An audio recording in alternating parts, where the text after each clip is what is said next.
Thank you, Anand. Fabulous good morning to all and Happy New Year. Today I'll be talking about understanding my communication style. Hope at the end of my speech it will renew your thought to know more about your communication style.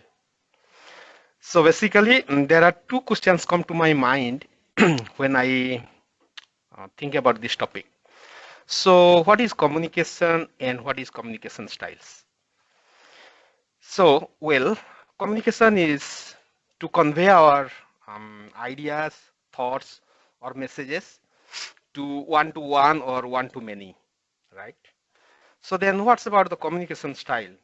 So communication style is something, the way we communicate with others.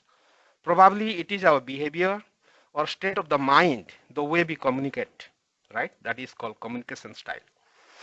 So basically, as per the Toastmaster International, there are four categories of communication style. So I call it as DISA, D-I-S-A. Okay. So this DISA, D stands for direct communication styles, and I stands for initiating communication styles, and S stands for supporting communication style, and the last one, the A, stands for analytical communication style, right? So I do evaluation with the Toastmaster International and found out that my primary communication style is analytical communication style.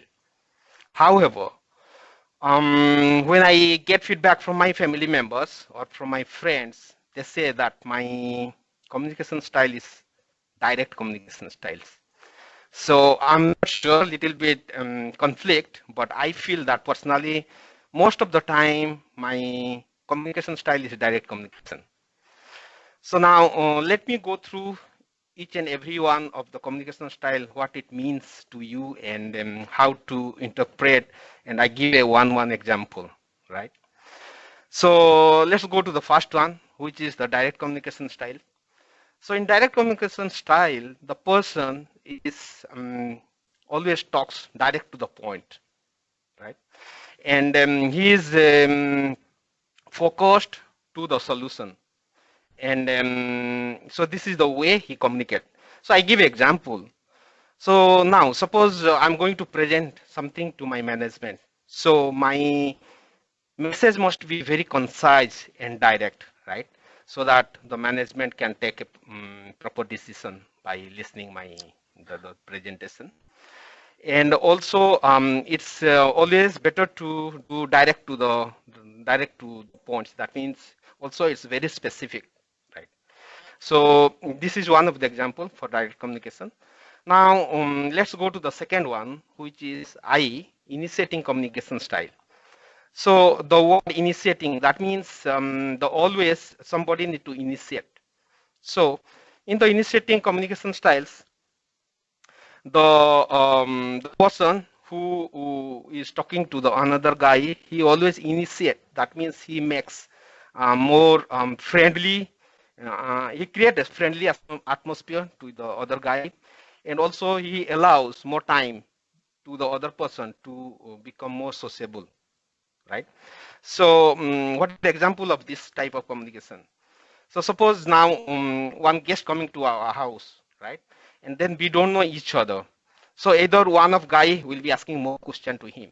So that means he's initiating, asking more questions, knowing the other persons, right? He also create a friendly atmosphere with the other person and allow more time for him to, make it comfortable, right? So this is the initiating communication style. So third one is supportive communication styles, right?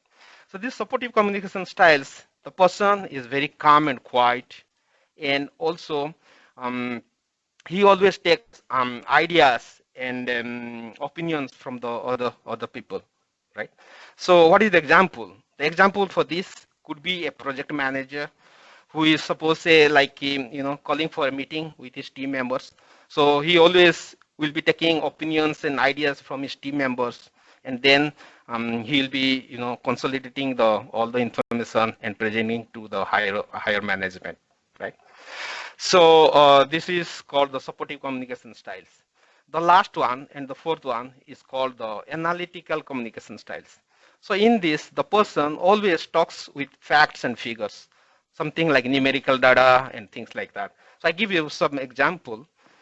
So this type of communication, you think about a minister, presenting some information in the parliament, right? So he'll get all the facts and figures from the different region or different provinces, and presenting in the parliament.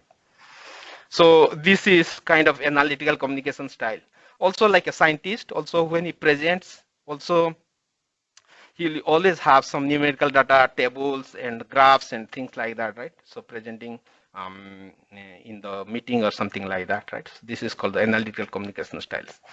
So after knowing all those, right, and I think that my primary communication style is analytical as per the evaluation, but it's direct. But also, we think that there is no any one communication style is the best. That means all the communication style is best in different situation or different with the different people. So that means you need to have different way of communication with different people, different situation. You cannot have one communication style throughout, in your, I mean, different kind of situation. So this is where I learned that, I mean, with different situation, with different people, we need to choose the right communication style and talks. So I give you some example. So for example, like for me, what is the impact when I do the direct communication style? Suppose we go sometimes the social gatherings with my wife or kids. So in the social gathering, I'll be talking to my friends. So when we come back to my home, my wife will say, why you talk to that person like this? And she always talk to me like that. So I say this is my way of communication. So this is very direct. So I don't think that other person what he'll think, but I just convey the message, right? So this is kind of sometimes I feel that maybe I would have changed my way of communication to in sociable, or some other kind of more like sociable and supporting not sociable, supporting kind of communication. So now after going through that, I realized that it is more important to know different type of communication and how you apply, and that is a challenge. Yeah. So definitely I'll take this and apply practically. So dear fellow Toastmaster, communication style is a vehicle on the road. So this vehicle take to a destination, particular destination, right? So now you have to choose the right vehicle to go to the right destination. Okay. And also similarly, you have to use this particular communication style with the right people, right communication style with the right people, with the right time to get the right results. With this, back to the Toastmaster of the day. Thank you. Thank you, Sudha. Uh, your speech has gave me a renewed perspective about communication and how I would look at it. Yep. So with that, now I would like to